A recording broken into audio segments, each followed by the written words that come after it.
Kamustahin naman natin ang sitwasyon sa Taft Avenue sa bahagi ng Philippine General Hospital o PGH. Isa po sa mga converging points sa mga kalahok sa Million People March. My news to go, si Mark Salazar live. Mark.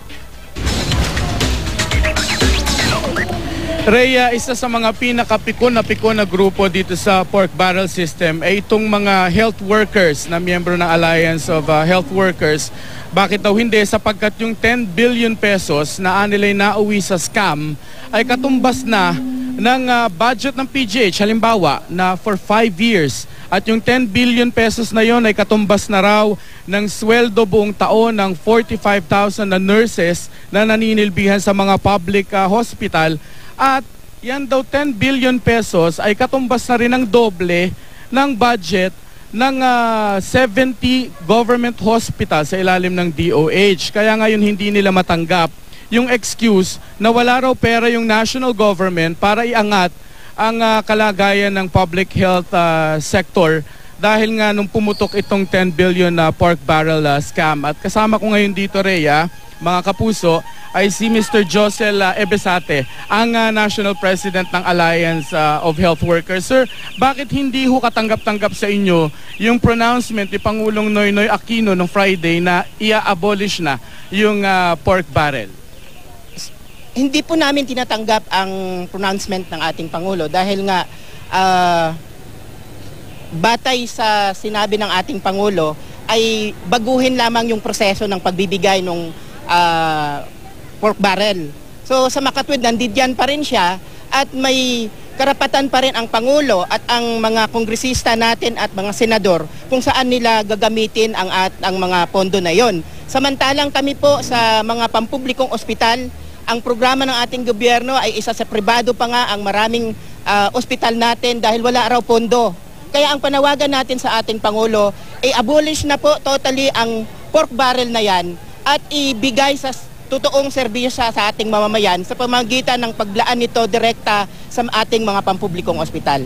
Maraming salamat, Josel. At kanina, Rhea, maliban dito sa mga health workers, nandito din yung grupo ng Volunteers Against Crime and Corruption at yung mga religious, mga madre at estudyante ng Saints Co sa pangungula ni Sister Mary Jan Manansan.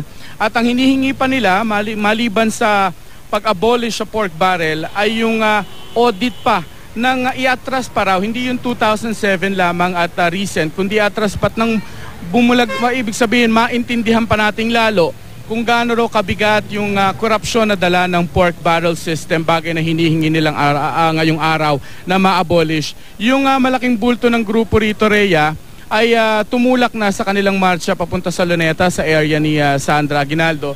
Itong natitira rito ay mga health workers na kumakasa na rin ng kanilang marcha para sumama doon sa Million People March sa Luneta. Rhea. Alright, Mark, yung iiwan nilang trabaho sa mga ospital at health centers, hindi ba mapaparalisa kung sasali nga sila ngayong araw na ito sa Million People March, Mark? Sige, tanong na natin diretso kay Josel. Josel, paano yung sasama kayo sa marcha, hindi ba? Papunta sa Luneta. Paano yung mga iiwan yung trabaho? Frontline yung inyong trabaho? Definitely po may naiwan pa rin. Katunayan, wala pa ho sa 10% itong sumama ngayon sa pagkilos. At syempre, priority pa rin naman natin yung dapat ayusin yung pagbibigay ng serbisyo sa ating mamamayan. Wala pang 10% and some of them, sabi sa akin kanina, ay yung mga hindi naman talaga naka-duty at hindi la shift. Opo, hindi sila duty, off duty sila ngayon o kung kaya may mga spare sa mga area kaya pinasama na ng kanilang mga supervisors. Totoo naman kasi Rhea, konti lang yung makikita mo naman na health workers na nandito pero ang gusto nila ay kumatawan talaga sila sapagkat mainit yung kanilang paninindigan sa pork barrel dahil nga sa mga nabanggit na nga na epekto ng korupsyon din sa ating public health sector, Rhea. Mark, bukod sa ating mga health workers, may iba pa bang grupo na manggagaling mula dyan?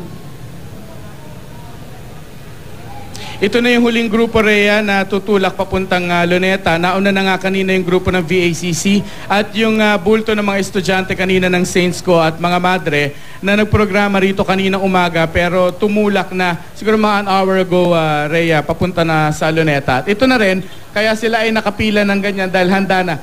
Pwede na po, magmamarcha na rin tong grupo na ito Magmamarcha na rin. papunta sa Luneta. Mark- Ito na yung last group dito sa Convergence na ito. Mark, ang rinig ko rin magse-set up daw sila ng tent doon, parang first aid station na rin. Yun ang kanilang, kumbaga, contribution dyan sa Million People Oo. March. Alright. Yes, Rhea. Magkakaroon sila ng ganun at may mga gamit sila, may sasakyan sila sa harap na meron sila mga first aid kit para sa mga dadalo doon sa Million People rally. Alright, Mark Salazar, nag-uulat. Maraming salamat.